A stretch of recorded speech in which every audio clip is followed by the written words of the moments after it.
Welcome back on capital news. चलिए देखते हैं दिल्ली की 25 फटाफट बड़ी खबरें। साथ ही डेली खबरों से अपडेट रहने के लिए चैनल को सब्सक्राइब करने के साथ वीडियो को लाइक करें। दिल्ली सरकार ने डीवीवी पेंशन धारियों को दी खुशखबरी। ग्रेच्युटी सीमा बढ़ाकर की 25 लाख रुपए। दिल्ली सरकार ने दिल्ली विद्युत बोर्ड पेंशन धारकों के लिए ग्रेच्युटी सीमा 20 लाख रुपए से बढ़ाकर 25 लाख रुपए कर दी है और यह नियम 1 जनवरी 2024 से प्रभावी किया गया है। बिजली मंत्री आशीष सूद ने सोमवार को एक बयान में यह जानकारी दी। मंत्री ने कहा कि इससे लगभग 500 पेंशन धारकों को तत्काल लाभ मिलेगा। ग्रेच्युटी वह राशि जो किसी संगठन द्वारा अपने कर्मचारियों को उनकी सेवानिवृत्ति के समय उनके द्वारा किए गए कार्य के लिए सराहना स्वरूप दी जाती है। बयान में कहा गया कि ग्रेच्युटी की सीमा बढ़ाकर 25 लाख रुपए करने के प्रस्ताव पर बिजली विभाग ने चर्चा की। इसे अब न्यासी बोर्ड के विचार और अनुमोदन के लिए प्रस्तुत किया गया है। सूद ने कहा कि इस बढ़ोतरी से सरकार को 1 जनवरी 2024 से 31 मार्च 2025 की अवधि के लिए अनुमानित 16 करोड़ रुपए का खर्च आएगा।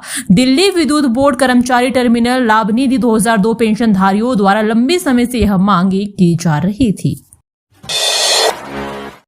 कांवड़ियों के लिए दिल्ली सरकार ने खोली तिजोरी। शिविर आयोजकों को मिलेगी 1-1 लाख की अतिरिक्त राशि।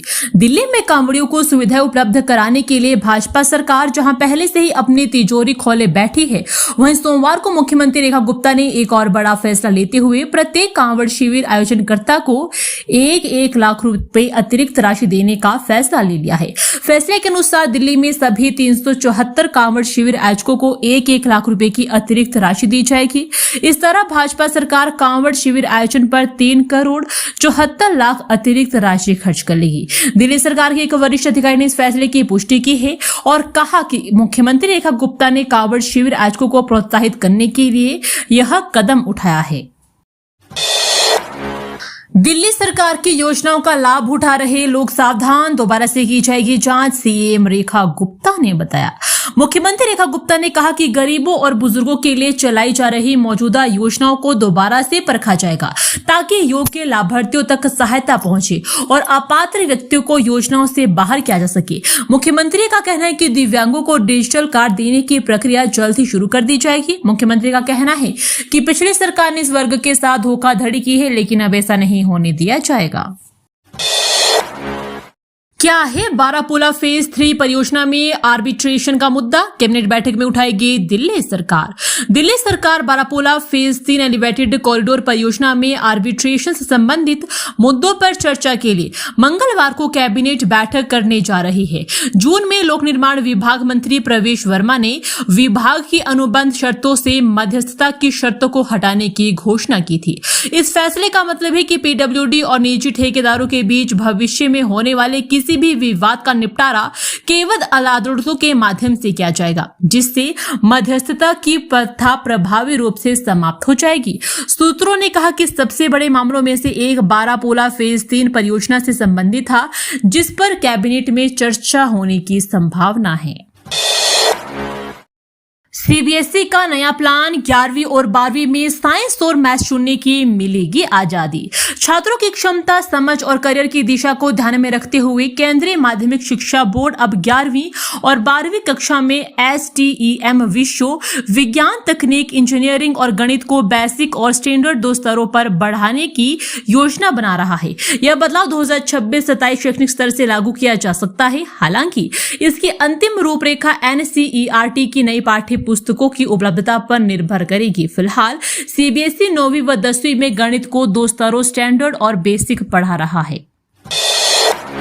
एससी के आदेश ने बढ़ाई चांदनी चौक के व्यापारियों की टेंशन। नेशनल क्लब में जुटेंगे 150 से ज्यादा संगठनों के प्रतिनिधि। सुप्रीम कोर्ट द्वारा चांदनी चौक में अवैध निर्माणों पर दिल्ली पुलिस और एमसीडी पर कार्रवाई के आदेश से व्यापारियों और निवासियों में भय का माहौल है। डर का माहौल इसलिए भी क्योंकि कहीं मरम्मत के मामले में भी भवन मालिकों पर कार्रवाई न हो जाए। सर्वोच्च न्यायालय के आदेश के बाद अवैध निर्माणों पर निगरानी के लिए दिल्ली पुलिस की टीमें गठित कर दी है, जबकि एमसीडी की टीमों के आने की अफवाह की उड़ती खबरें दहशत पैदा कर दे रही है। चांदनी चौक में अवैध निर्माण की परिभाषा तय कराने को लेकर एमसीडी पर सुप्रीम कोर्ट से अनुरोध करने का दबाव भी बढ़ता ही जा रहा है। दिल्ली एनसीआर में डोली धरती, फरीदाबाद रहा भूकंप का केंद्र, जाने कितनी थी तीव्रता। दिल्ली एनसीआर में मंगलवार सुबह भूकंप के तेज झटके महसूस हुए। हालांकि अब तक किसी भी तरह के जान माल के नुकसान की कोई खबर नहीं है। राष्ट्रीय भूकंप विज्ञान केंद्र ने बताया कि सुबह 6 बजे 3.2 तीव्रता का भूकंप दर्ज किया गया, जिसका केंद्र फरीदाबाद था। भूकंप की गहराई तह से 5 किलोमीटर नीचे 28.99 डिग्री उत्तरी अक्षांश और 72.21 डिग्री पूर्वी देशांतर पर थी। दिल्ली में बड़े इवेंट करना होगा आसान, digital single window clearance system की होगी शुरुआत। देश की राजधानी दिल्ली अब केवल सत्ता का केंद्र ही नहीं बल्कि रचनात्मक का नया माइलस्टोन बनने की राह पर अग्रसर है। कला, संस्कृति, फिल्म, संगीत, फैशन डिजाइनिंग, साहित्य इत्यादि में नवाचार के हर आयाम को सशक्त मंच देने के साथ ही लाइव इवेंट्स, मनोरंजन और डेस्टिनेशन वेडिंग के उद्देश्य से दिल्ली सरकार ग्लोबल इवेंट हब की अवधारणा को साकार रूप देने में जुटी है। इसी क्रम में सोमवार को दिल्ली सचिवालय में पर्यटन, कला, संस्कृति और भाषा मंत्री कपिल मिश्रा ने विभागीय अधिकारियों के साथ ही इवेंट मैनेजमेंट कंपनियों के दिग्गजों के साथ एक उच्च स्तरीय राउंड टेबल बैठक की। पानी की बर्बादी रोकने के लिए 5 सितारा होटलों पर कसेगी नकेल, हर रोज सीवर में बहाया जा रहा 760 किलोमीटर पानी। दिल्ली के 5 सितारा होटलों में भी जल प्रबंधन सही ढंग से नहीं हो रहा है। जहां एक और इनमें जलापूर्ति के लिए टैंकरों और बोरवेल का सहारा लिया जा रहा है, वहीं ज्यादातर का सीवरेज ट्रीटमेंट प्लांट अपनी पूर्ण क्षमता से काम नहीं कर रहा है। आलम यह है कि इन होटलों में रोज 760 किलोमीटर शोधित पानी सीवर में बहाया जा रहा है। पानी की बर्बादी रोकने के लिए दिल्ली प्रदूषण नियंत्रण समिति ने राजधानी के सभी 5 सितारा होटलों से वाटर मास बैलेंस शीट के जरिए जल प्रबंधन की रिपोर्ट मांगी थी। 40 होटलों ने डीपीसीसी को रिपोर्ट साझा की। इनमें से 6 होटलों का डीपीसीसी की टीम ने वहां जाकर निरीक्षण किया। सफदरजंग में कैंसर मरीजों को मिलेगा बेहतर इलाज, अब सीटी सिमुलेटर से होगी रेडिएशन की प्लानिंग। कैंसर सहित विभिन्न बीमारियों के इलाज में अत्याधुनिक तकनीक का इस्तेमाल बढ़ रहा है। इससे डॉक्टरों का काम आसान होने के साथ साथ इलाज का परिणाम बेहतर हुआ है। इस बीच केंद्रीय स्वास्थ्य मंत्रालय के सफदरजंग अस्पताल में अभी कैंसर मरीजों को रेडिएशन थेरेपी देने के लिए डॉक्टर मैनुअल तरीके से ही इलाज की प्लानिंग करते रहे हैं। इस समस्या के समाधान के लिए अब सफदरजंग अस्पताल में एक सीटी सिमुलेटर व एक एक्स-रे सिमुलेटर मशीन लग गई है। दिल्ली से उड़ान भरने से पहले एआई के विमान में खराबी, 155 किलोमीटर की थी स्पीड, पायलट ने लगाया अचानक ब्रेक और फिर सब हैरान। एयर इंडिया की कोलकाता जाने वाली उड़ान संख्या एआई 2403 बड़े हादसे का शिकार होने से बाल बाल बची। सोमवार शाम 5:30 बजे उड़ान भरने से ठीक पहले विमान में तकनीकी खराबी का पता चलने के बाद पायलटों ने सूझबूझ दिखाते हुए इससे पहले कि रनवे से विमान टेक ऑफ करता उसे रोक लिया गया। सूत्रों का कहना है कि जब पायलट ने ब्रेक लगाया तब विमान की रफ्तार करीब 155 किलोमीटर प्रति घंटा थी। हाल फिलहाल आईजीआई एयरपोर्ट के रनवे पर हुई अपनी तरह की यह पहली घटना है। यमुना के डूब क्षेत्र में अतिक्रमण पर लगेगी लगाम, 11 किलोमीटर लंबे हिस्से में स्टील की बाड़ लाएगा डीडीए। दिल्ली विकास प्राधिकरण वजीराबाद बेराज से आईटीओ बेराज तक यमुना के डूब क्षेत्र के 11 किलोमीटर लंबे हिस्से में स्टील की बाड़ लगाएगा। ऐसा इसलिए पारिस्थितिक रूप से संवेदनशील क्षेत्र को अतिक्रमण से बचाया जा सके। अधिकारियों ने सोमवार को ये जानकारी दी। 18 करोड़ रुपए की अनुमानित लागत वाली इस परियोजना को चरण ठेकेदार द्वारा 4 महीनों के भीतर पूरा किया जाएगा। यह पहल नदी के डूब क्षेत्र को अतिक्रमण मुक्त करने और संरक्षित करने के व्यापक प्रयास का हिस्सा है। युवती के साथ बाइक पर घूम रहा था छात्र, रास्ता रोक धारदार हथियार से किया हमला। पांडव नगर इलाके में युवती के साथ बाइक पर घूम रहे छात्र का धारदार हथियार से हमला करने का मामला सामने आया है। आरोपित ने पहले उनका रास्ता रोका और फिर वारदात को अंजाम दिया। घायल हालत में हर्ष भाटी को इलाज के लिए लाल बहादुर शास्त्री अस्पताल में भर्ती करवाया। पांडव नगर थाना पुलिस ने रविवार को उसकी शिकायत पर हत्या के प्रयास की धारा में अक्षत शर्मा नाम के युवक के खिलाफ केस दर्ज किया है। नोएडा से फरीदाबाद जाने वाली रोड भी बंद, ट्रैफिक जाम ने बढ़ाई वाहन चालकों की परेशानी। कांवड़ यात्रा के कारण यातायात पुलिस ने सोमवार को कालिंदी कुंज पर नोएडा से फरीदाबाद जाने वाले मार्ग को बंद कर दिया। कालिंदी कुंज से नोएडा की ओर जाने वाली एक लेन पहले से ही बंद थी। ऐसे में सप्ताह का पहला कार्य दिवस होने के कारण दिल्ली से नोएडा आने वालों को, नोएडा से फरीदाबाद जाने वालों को जाम का सामना करना पड़ा। इस दौरान दोनों तरफ वाहन रेंग रेंग कर चल रहे थे। हालांकि पुलिस ने दोनों लेन को रेड लाइट फ्री कर रखा था। नशे की लत और होटल का खर्च पूरी करने के लिए करते थे लूटपाट, 2 आरोपी गिरफ्तार। रणहोला थाना पुलिस ने लूटपाट करने वाले 2 ऐसे आरोपितों को गिरफ्तार किया है जो नशे की लत व होटलों का खर्च पूरा करने के लिए वारदात को अंजाम देते थे। वारदात अंजाम देने में ये जिस मोटरसाइकिल का इस्तेमाल करते थे उसे भी यह लोग या तो चुराते थे या फिर लूटते थे। हाल ही में इन्होंने रणहोला में एक शख्स को निशाना बनाया और हथियार के दम पर उनसे 20,000 रुपए लूट लिए। फ्लाइट का इंतजार नहीं कर रहा बोझिल, दिल्ली एयरपोर्ट पर कहीं हो रहा भरतनाट्यम तो कहीं बज रही शहनाई।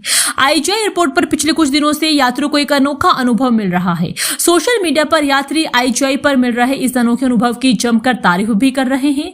यात्रियों को यह बेहतरीन अनुभव आईजीआई एयरपोर्ट संचालन एजेंसी डैल द्वारा एयरपोर्ट पर मनाए जा रहे दिल्ली वाइब्स उत्सव, जिसे डैल वाइब्स का नाम दिया गया है, उससे मिल रहा है। इस उत्सव के तहत यात्रियों को टर्मिनल के भीतर शास्त्रीय नृत्य, संगीत और शिल्प कार्यशालाओं का लाइव अनुभव मिल रहा है। डेल वाइब्स का उद्देश्य घरेलू और अंतर्राष्ट्रीय दोनों तरह के यात्रियों को उनकी यात्रा के दौरान एक सांस्कृतिक अनुभव प्रदान करना है। मौसम की मेहरबानी के बीच कांवड़ियों का आगमन शुरू, बम बम भोले की सड़कों पर सुनाई दे रही गूंज। सोमवार को ना तो तेज धूप थी और ना ही उमस। यह मौसम दूर दूर से आ रहे कांवड़ियों के जत्थे के लिए पूरी तरह अनुकूल था। मौसम की इस मेहरबानी का कांवड़ियों ने भी पूरा फायदा उठाया और अधिक से अधिक दूरी तय कर उनकी पूरी कोशिश रही कि वे घर के पास वाले शिविर में पहुंच जाए। मौसम की मेहरबानी के बीच क्षेत्र में जगह जगह लगे कांवड़ शिविरों में कांवड़ियों के पहुंचने का दौर शुरू हो गया है। सड़कों पर बम बम भोले की गूंज पूरे दिन सुनाई देती रही। यहां उनके लिए शिविर में खानपान से लेकर नहाने व आराम करने की पूरी व्यवस्था की गई है। दिल्ली एनसीआर में बदला मौसम, तेज हवाओं के साथ झमाझम बारिश से उमस भरी गर्मी से मिले राहत। दिल्ली एनसीआर में मंगलवार को मौसम का मिजाज बदल गया है। तेज हवाओं के साथ झमाझम बारिश शुरू होने से मौसम सुहाना हो गया है। मौसम में ठंडक घुलने से लोगों को उमस भरी गर्मी से राहत मिली है। अधिकतम तापमान अभी सामान्य से नीचे या उसके आसपास ही रहेगा। इससे पहले सुबह धूप के साथ दिन की शुरुआत हुई थी, लेकिन फिर बादल आने के साथ मौसम बदल गया। कांवड़ शिविर में पहुंची दिल्ली सीएम रेखा गुप्ता, महिला कांवड़ियों के पैर छूकर लिया आशीर्वाद।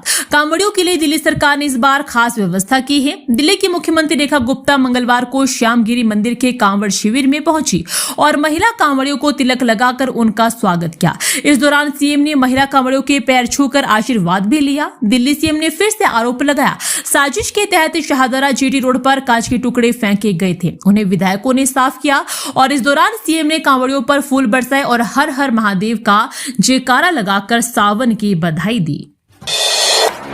सबसे पहले मातृभाषा, जेएनयू कुलपति शांतिश्री पंडित का बड़ा बयान, जाने मराठी भाषा विवाद पर क्या कहा। मुंबई में मराठी बनाम हिंदी का मुद्दा देश भर में चर्चा का विषय बना हुआ है। दिल्ली की मुख्यमंत्री रेखा गुप्ता के बाद अब जेएनयू की कुलपति का बयान सामने आया है।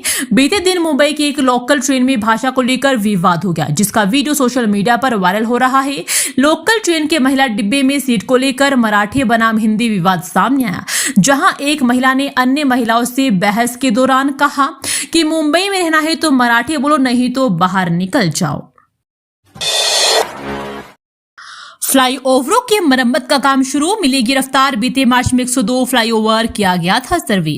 लोक निर्माण विभाग ने कई फ्लाईओवरों की मरम्मत का काम शुरू कर दिया है। दिल्ली के करीब 17 फ्लाईओवर को मरम्मत करने की आवश्यकता है। सरकार की योजना 2005 से पहले के बने सभी फ्लाईओवर का सर्वे कराकर उनकी मरम्मत कराने की है।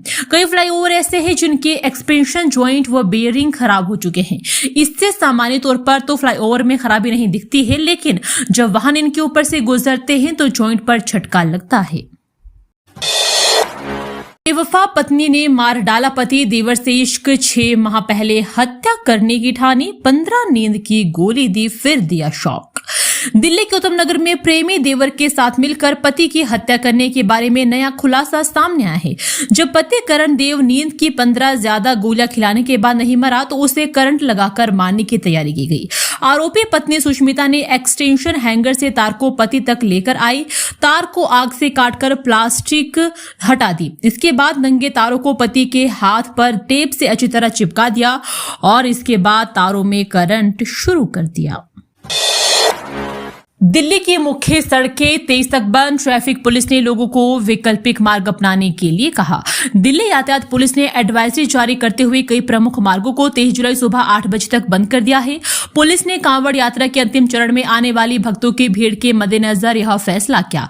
पुलिस ने कहा कि कांवड़ों के सुरक्षित मार्ग के लिए केशव चौक गोल चक्कर से युधिष्ठिर सेतु तक जीटी रोड का बायां मार्ग सोमवार सुबह 8 बजे से 23 जुलाई सुबह 8 बजे तक वाहनों के लिए बंद रहेगा। इसके अलावा अप्सरा बॉर्डर से शाहदरा तक जीटी रोड, सीमापुरी से अप्सरा सीमा और आनंद विहार से अप्सरा सीमा सहित कई प्रमुख मार्ग भी बंद रहेंगे। जीटी रोड से विवेक विहार अंडरपास तक का रास्ता बंद रहेगा। पुश्ता रोड से शास्त्री पार्क तक जाना भी संभव नहीं होगा। विधानसभा में खुला नेवा सेवा केंद्र, शुरू हुई विधायकों की ट्रेनिंग, कागज रहित चलेगा मॉनसून सत्र। विधानसभा में सोमवार को नेशनल ई विधान एप्लीकेशन सेवा केंद्र खोला गया, जिसका विधानसभा अध्यक्ष विजेंद्र गुप्ता ने उद्घाटन किया। इसमें विधायकों की पहले चरण की ट्रेनिंग भी शुरू की गई। पहले दिन विधानसभा अध्यक्ष समेत पक्ष विपक्ष के 15 विधायकों ने ट्रेनिंग में हिस्सा लिया। सभी विधायकों को नेवा ऐप एक्सेस के लिए आईफोन दिए गए हैं। दिल्ली विधानसभा परिसर में नेवा सेवा केंद्र के उद्घाटन के साथ विधायी कार्यों में डिजिटल बदलाव की शुरुआत की गई। पहले राउंड में ही आधी से ज्यादा सीटें हो सकती है फ्रीज, टॉप कॉलेजों में अब कम बचेगी जगह। दिल्ली विश्वविद्यालय के शैक्षणिक स्तर 2025-26 में 79 स्नातक प्रोग्राम के पहले राउंड में ही आधी सीटें फ्रीज हो सकती है। कई नामी कॉलेजों में दूसरे राउंड में दाखिले के लिए कम ही सीटें बचेगी। शनिवार को जारी पहले सीट आवंटन के तहत कुल 71,624 सीटों 93,166 सीटें आवंटित की गई थी। सोमवार शाम 5 बजे तक छात्रों के पास सीट स्वीकार करने का मौका था। इन 3 दिनों में 80,015 छात्रों ने सीट को स्वीकार कर लिया है।